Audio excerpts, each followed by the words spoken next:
Hello friends, welcome back to TechUp Gate classes. My name is Krishan Kumar Gupta and in this course of Industrial Engineering, today we will cover Statistical Quality Control Part 2. Statistical Quality Control Part 1 has already been covered in the last lecture, in which we have studied quality control charts, and we studied two types of quality control charts, charts for variables and charts for attributes. Chart for variable has been covered, and in this lecture we will cover chart for attributes. In the last lecture, we also studied process capability. Okay. On this, today we will solve one numerical. This is the numerical which came in GATE 2017.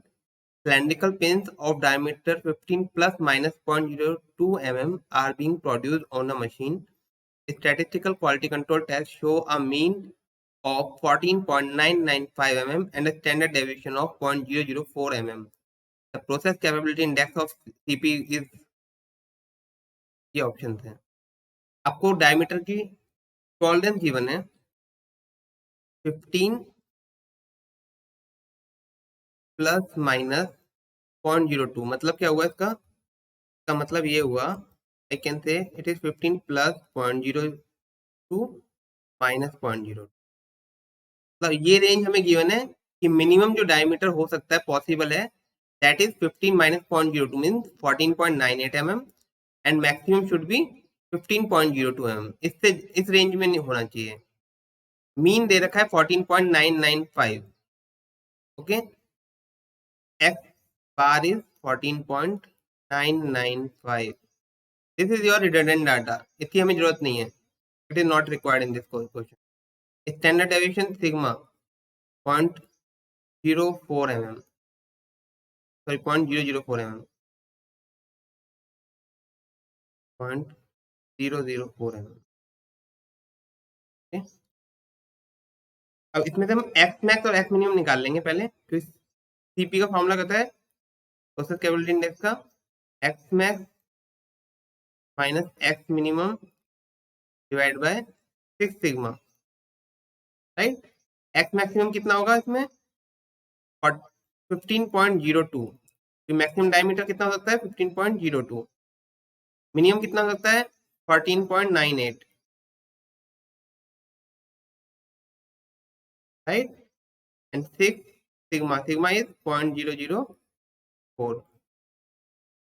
इसको solve कीजिए, ये आएगा 0.04 divide by 6 into 0.004 means 10/6. 10/6 मतलब 1.667. This is your answer. Okay.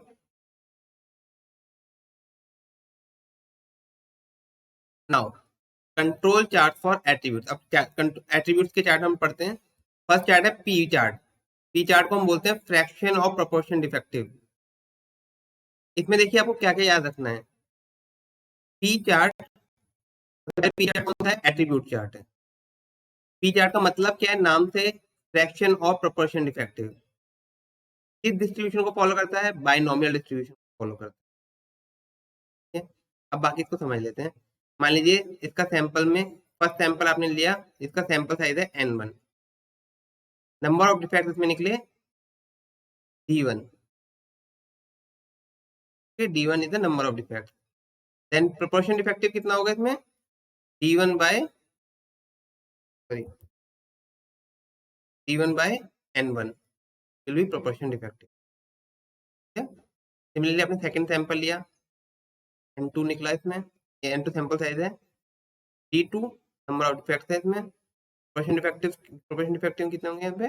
d2 by n2 and so on. n यहाँ पे nn is sample size,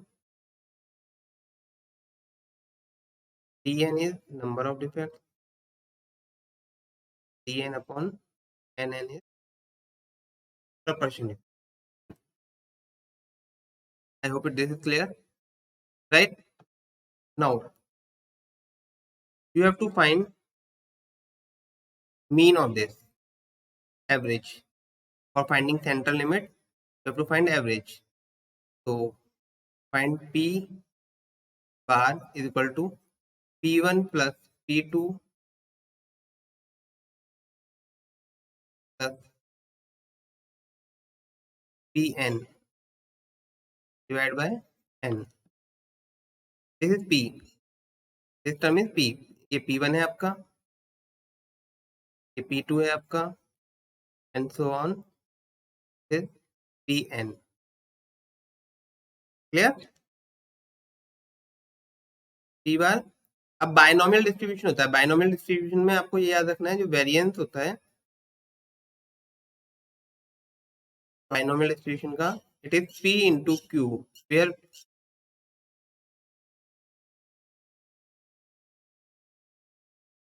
P is equal to 1 minus Q और Q is equal to 1 minus P. Can say is similar. Q is equal to 1 minus P. Okay, यहाँ हम क्या use कर रहे हैं, P बार use कर रहे हैं, तो ये हमारा वेरिएंस यहाँ P बार Q बार हो जाएगा. स्टैंडर्ड डेविएशन का फॉर्मूला क्या होता है? स्टैंडर्ड डेविएशन जो सिग्मा हम यूज करते हैं, it is under root of variance, means P bar Q bar in this case, right? Or I can say it is P bar 1 minus P bar 1 minus P bar. ठीक है. Now central limit P bar, upper control limit, upper control limit कितना होगा इसमें? P bar plus 3 sigma by root n will become P bar plus 3 P bar 1 minus P bar divided by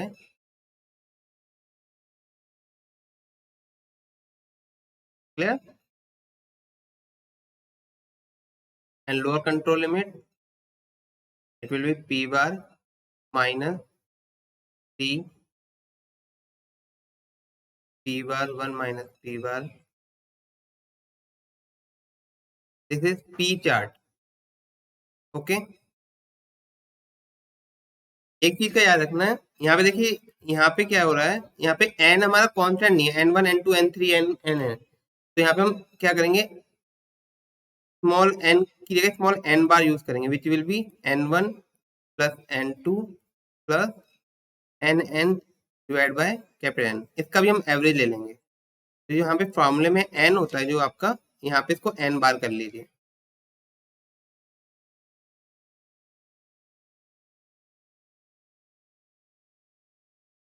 clear? P chart complete हो गया. Next is NP chart. NP chart is number of defective. Okay, यहाँ पे जो sample size होगा that will be constant. Here sample size is fix. First sample लिया उसका भी n sample size, second लिया उसका भी n सैंपल साइज, इस तरीके से आपने n सैंपल लिए और सबका sample size will be n.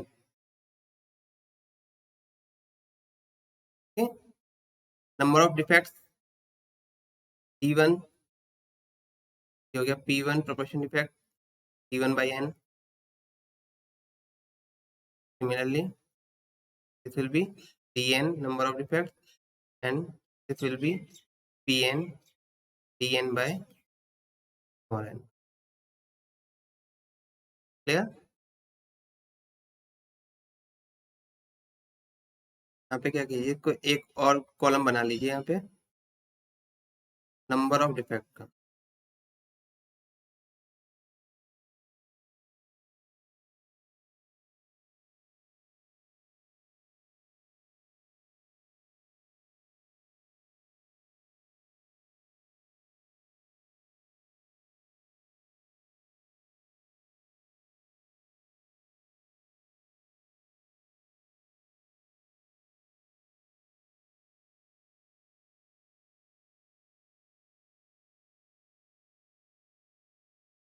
This will be NP.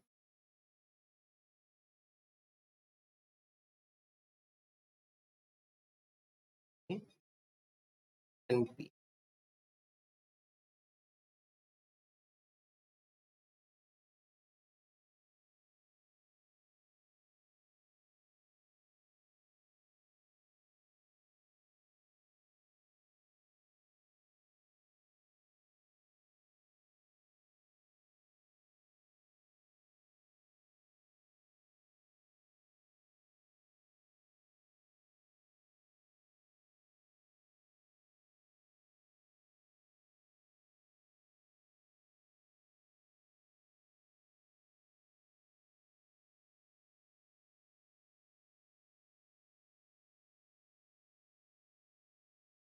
तो यहाँ पे क्या हो जाएगा ये,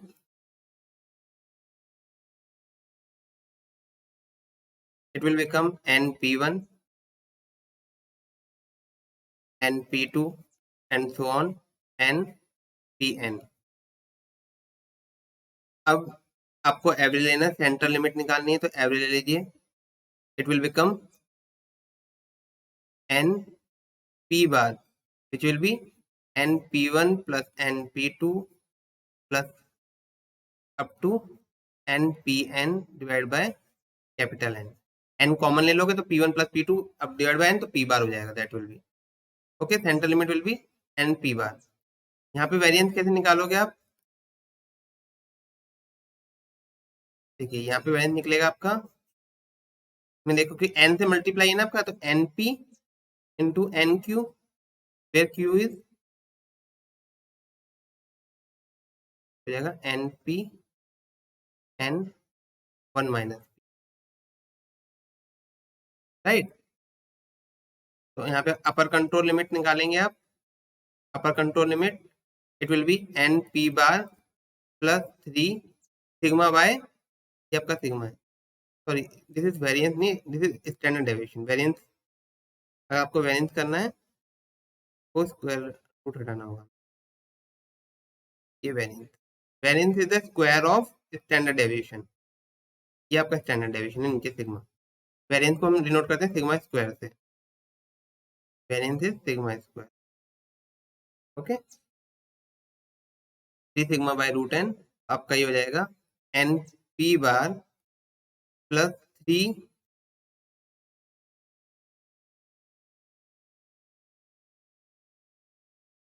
it will become NP1 minus P, NP bar 1 minus P bar, bar की बात करें यहाँ पे, this will be upper control limit, N से N नीचे कैंसिल हो जाएगा।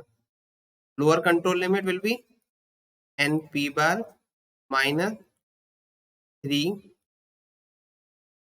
NP बार 1 माइनस P बार, ओके। एक चीज का याद रखना, लोअर कंट्रोल लिमिट 0 से कम नहीं होती, नेगेटिव नहीं हो सकती आपकी लोअर कंट्रोल लिमिट, बिकॉज ये वैल्यूज है, न्यूमेरिकल वैल्यूज है कि डायमीटर है, राइट। डायमीटर, किसी का डायमीटर नेगेटिव नहीं हो सकता, या किसी का वेट है, या किसी कुछ भी चीज है वो नेगेटिव नहीं हो सकती वैल्यू, फिजिकल क्वांटिटीज होती हैं ये, तो इसलिए नेगेटिव कभी मत लेना। अगर इन केस आपका नेगेटिव आ रहा है then you will consider it as 0। In case if lower control limit is negative then you will consider it as 0, clear.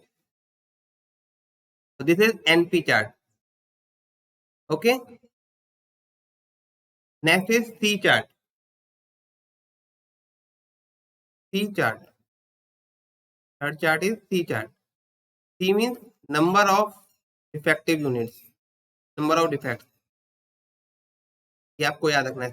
C means number of defects, clear. जो आपका C चार्ट होता है ये Poisson distribution follow करता है, it follows Poisson distribution. और poison distribution में क्या होता है, मीन और वेरिएंस दोनों इक्वल होते हैं, mean is equal to variance. का मतलब क्या हुआ, जो आपका sigma square will be mean, mean इसमें क्या होगा C बार, ओके। तो सिग्मा क्या होगा यहाँ पे root C bar,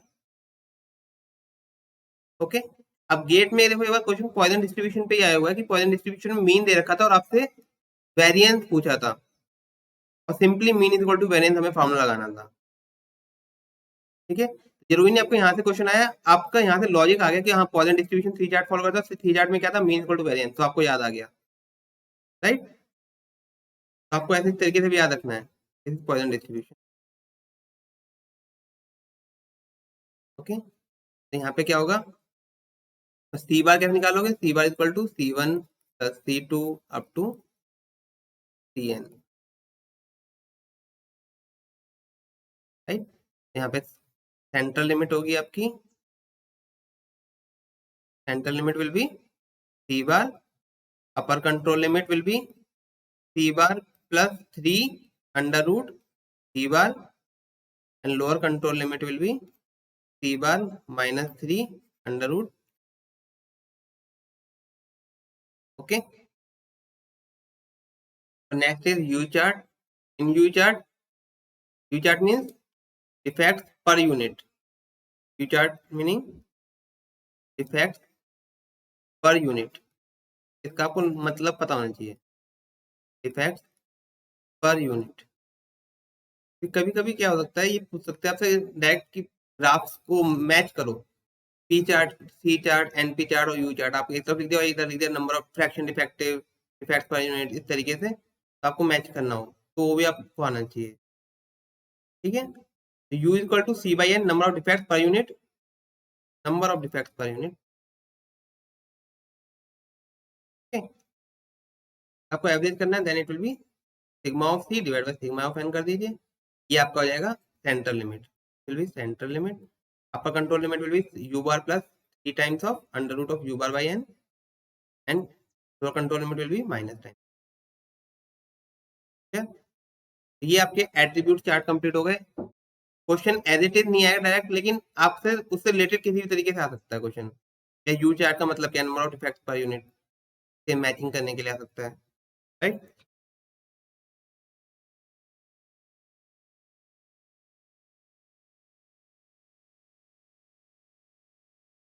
next topic is acceptance sampling.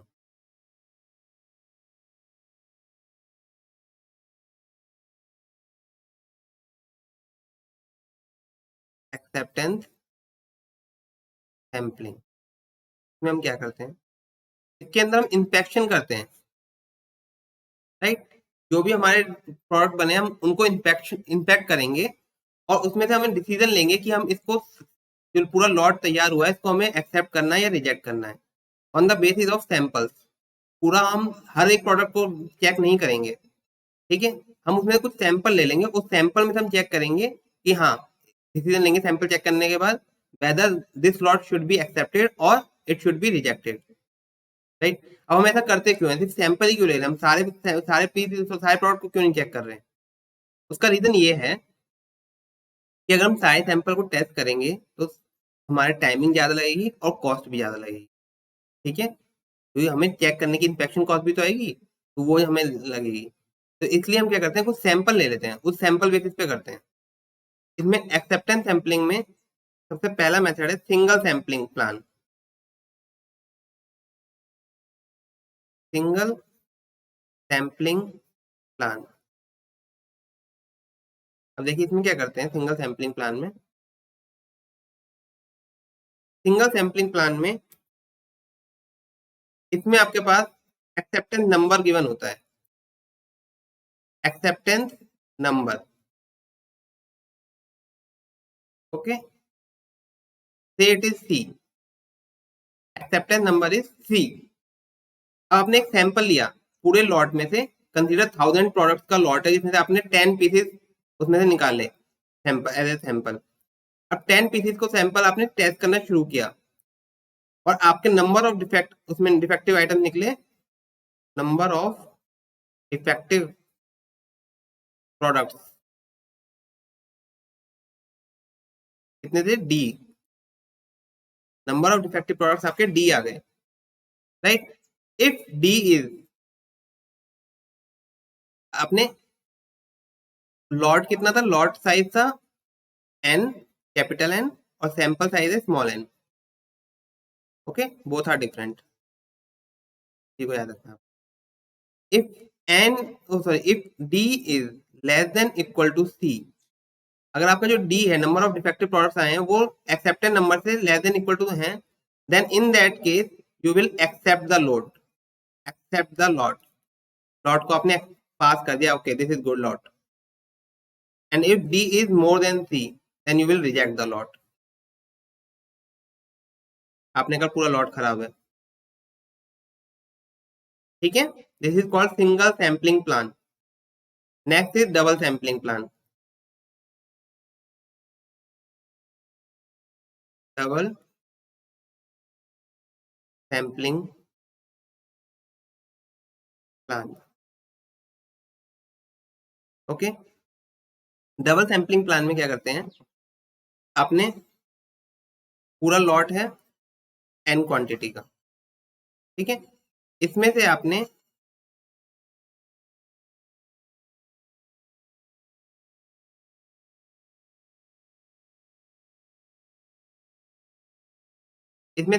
n1 sample size का सैंपल लिया, ओके। इसका एक्सेप्टेंस नंबर है C1, ओके। आप इसमें दो एक्सेप्टेंस नंबर लेंगे, C1 should be less than C2। दो एक्सेप्टेंस नंबर है आपके C1 और C2, और दो C1 such that C1 is less then C2, ठीक है। ये आपके एक्सेप्टेंस नंबर है, this is acceptance number, okay. अब C1 इसका फर्स्ट सैंपल जो लोगे आप, उसका एक्सेप्टेंस नंबर C1 होगा। उसमें से आपने चेक किया, if n1 is less than equal to C1 then you will accept the lot,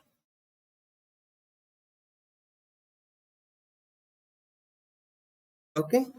इसको हम थोड़ा दूसरे तरीके से देखते हैं, एक second.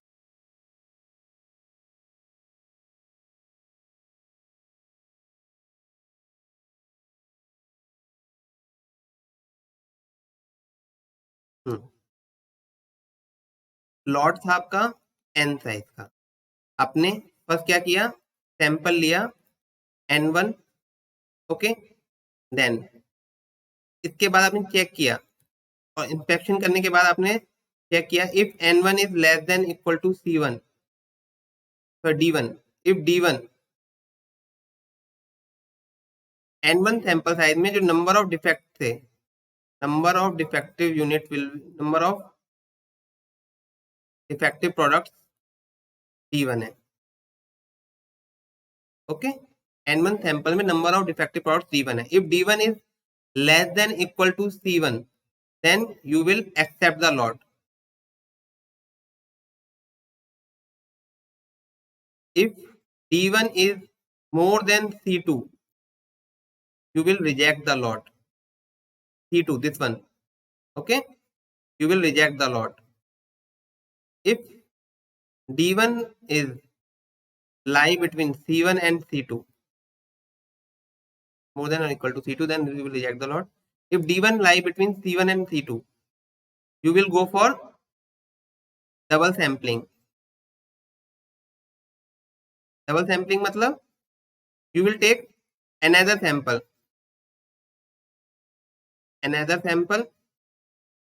of size n2, okay. इसके अंदर जो नंबर ऑफ डिफेक्टिव प्रोडक्ट्स हैं, नंबर ऑफ डिफेक्टिव प्रोडक्ट्स यहाँ पे कितने हैं, D2, number of defective products is D2। Now if D1 plus D2 is less than C2,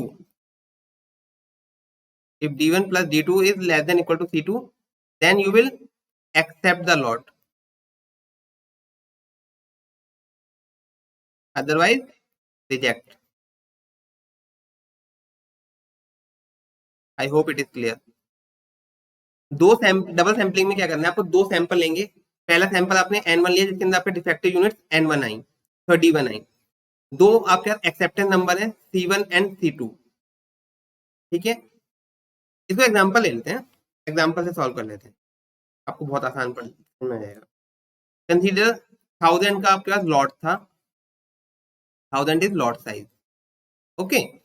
आपने फर्स्ट सैंपल लिया n1 100 का, जिसके अंदर defective units I D1 which is 8, आपका C1 है 4 और C2 है आपका, C1 है आपका 4 और C2 है 10, ठीक है, C1 4 C2 10। आपने नंबर ऑफ डिफेक्टिव्स में 8, आपने D1 को कंपेयर किया पहले C1 से, ओके, D1 और C1 कंपेयर किया, आपका क्या है D1 is more then C1, and फिर C2 से कंपेयर किया, D1 is less then C2, मतलब क्या है, आप जाओगे डबल सैंपलिंग पे। अभी आपने रिजेक्ट नहीं किया और ना ही एक्सेप्ट किया, आप अभी ये based decision is based on double sampling.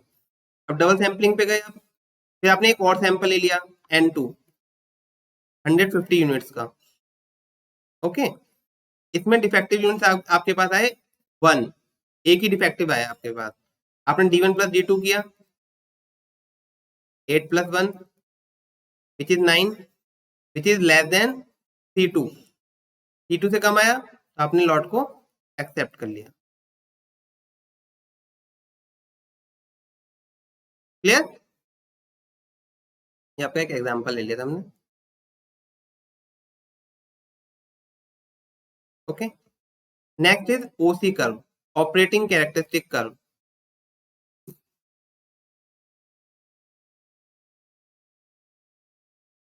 Operating characteristic curve इसको हम OC कर्व भी बोलते हैं,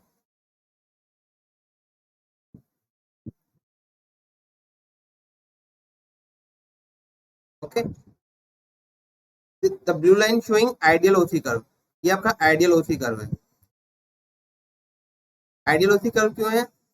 देखिए, ये है AQL, एक्सेप्टेबल क्वालिटी लेवल, तो ये कहते हैं कि एक्सेप्टेबल क्वालिटी लेवल है या उससे कम है तो आपका प्रोबेबिलिटी ऑफ एक्सेप्टेंस 100% है, 1 है, right.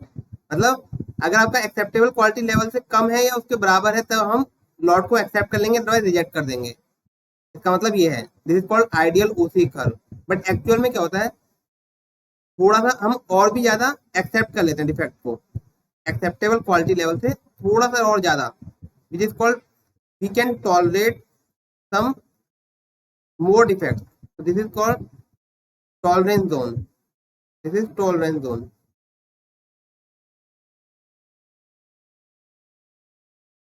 This is tolerable lot, okay. AQL is acceptable quality level, RQL is rejectable quality level, मतलब इससे ज्यादा करोगे तो आप रिजेक्ट कर दोगे, या कहो इससे ज्यादा आप टॉलरेट नहीं कर सकते, मतलब इसको हम और भी क्या बोलते हैं, LTPD भी बोलते हैं, lot tolerance percentage defective. RQL is also called LTPD, लिखते चल जाते हैं हम हाथ के हाथ। पहले हमने क्या लिखा, AQL acceptable quality level, acceptable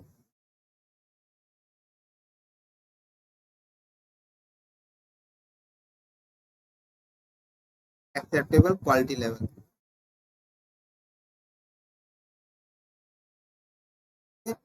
RQL rejectable quality level,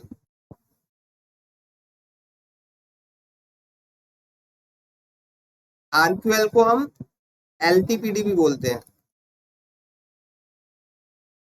lot tolerance percentage defective, okay. तो यहाँ तक हमारा टॉलरेबल है, इसके बाद बिल्कुल भी हम टॉलरेट नहीं कर सकते। RQL is rejectable quality level.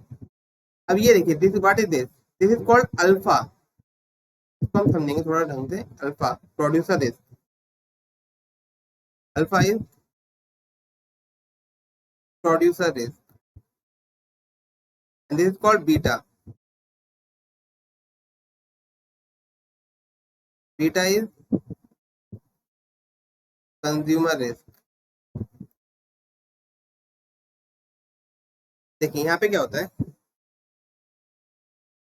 Producer risk में क्या होता है, जो प्रोड्यूसर है वो, मान लीजिए मेरी ऑर्गेनाइजेशन है, ठीक है, मैं कोई भी प्रोडक्ट बाहर मार्केट में जाने से पहले उसको मैं चेक करूंगा, इंस्पेक्शन करूंगा उसका, राइट, कि वो खराब तो नहीं हुई। खराब बाहर प्रोडक्ट बाहर जाएगा मार्केट में तो उससे मेरी रेपुटेशन खराब होगी। तो मैं चाहता हूँ कि मेरे जो प्रोडक्ट जितने भी मार्केट में जाए सब बढ़िया प्रोडक्ट जाए, राइट। तो मैं क्या करता हूँ, पहले चेक करता हूँ। अब this is alpha, producer is मतलब which is within acceptable quality level. अब यहाँ पे क्या होता है, प्रोड्यूसर ने चेक किया कंपोनेंट को, प्रोडक्ट को चेक किया। अब देखिए ये है actual OC curve, this is actual OC curve, green colour is showing actual OC curve. Actual OC curve मतलब इसके अंदर जो भी है वो हमारा एक्सेप्टेबल है, बाहर रिजेक्टेबल है। अब यहाँ पे देखो इतना प्रोडक्ट जो इतना था ये हमारा एक्सेप्टेबल था, बट अब क्या हो गया, हमने प्रोडक्ट चेक किया, एक लॉट निकाला, ठीक है, 1000 क्वांटिटी का लॉट था, उसमें एक सैंपल साइज निकाल लिया, मान लिया 100 क्वांटिटी के सैंपल साइज निकाला। अब पूरे 1000 क्वांटिटी में मान लीजिए 10 थे जो टोटल डिफेक्टिव थे, और टोटल वो 10 आपके सैंपल में ही आ गए, जो आपने सैंपल लिया 100 क्वांटिटी का सैंपल है 10, और आपका जो वो था एक्सेप्टेंस नंबर था मान लीजिए 5 था, तो 10 आ गया, तो आप क्या करोगे, इसको रिजेक्ट कर दोगे, राइट।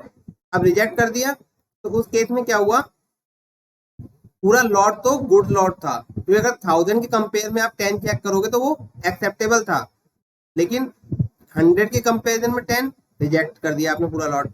मतलब आपने एक अच्छे लॉट को रिजेक्ट कर दिया, अच्छे लॉट को रिजेक्ट कर दिया, मतलब ये हो गया प्रोड्यूसर रिस्क। मतलब जो लॉट बाहर मार्केट में जा सकता था आपने उसको रिजेक्ट कर दिया, वापस कह दिया कि ये खराब माल है, ओके। तो दिस इज प्रोड्यूसर रिस्क, क्योंकि प्रोड्यूसर की इसमें अमाउंट लगा है, प्रोड्यूसर ने पैसा लगाया है इसमें, और वो खराब हो गया, तो उसका किसका रिस्क हुआ, ये प्रोड्यूसर का रिस्क हुआ। अब इधर आ जाइए, ये है कंज्यूमर रिस्क। कंज्यूमर रिस्क कैसे है, जब आप कोई प्रोडक्ट लेते हो, एक तो हो गया प्रोड्यूसर जिसने प्रोडक्ट बनाया, कंज्यूमर जिसने प्रोडक्ट खरीदा। अब जो प्रोडक्ट खरीद रहा है वो भी एक बार सैंपलिंग करता है अगेन। अब उसके बाद 1000 पीस का सैंपल आया, ठीक है, लॉट आ गया 1000 का, अब उसमें सैंपल निकाल लिया 100 क्वांटिटी का, ठीक है। टोटल से मान लीजिए उसमें 50 क्वांटिटी खराब थी, ठीक है, 50 क्वांटिटी खराब थी उसके अंदर। अब उसने क्या किया, 50 को उसमें 1000 में से 700 क्वांटिटी खराब थी, ठीक है। बड़ा एक थोड़ा सा हम बड़ा लेवल लेके चलते हैं, 1000 क्वांटिटी ने खरीदी में 700 क्वांटिटी खराब थी। उसने क्या किया, 100 पीस का सैंपल लिया उसमें से, और आपकी 100 की 100 अच्छी क्वालिटी प्रोडक्ट है वो सारे आ गए उसमें गलती से, ठीक है। अब सारे आ गए और उसने सारा चेक किया, एक एक पीस 100 के 100 बढ़िया, उसने क्या किया, उस लॉट को एक्सेप्ट कर लिया, ठीक है, उस लॉट को एक्सेप्ट कर लिया। अब क्या हुआ, ये कंज्यूमर रिस्क हुआ, उसने खराब लॉट को भी एक्सेप्ट कर लिया, अब उसको बाद में प्रॉब्लम होगी, राइट। तो कंज्यूमर रिस्क क्या है, एक्सेप्टिंग द बैड लॉट, और प्रोड्यूसर रिस्क क्या है, रिजेक्टिंग द गुड लॉट। इसको नोट कर लीजिए, producer risk, rejecting good lot, consumer risk,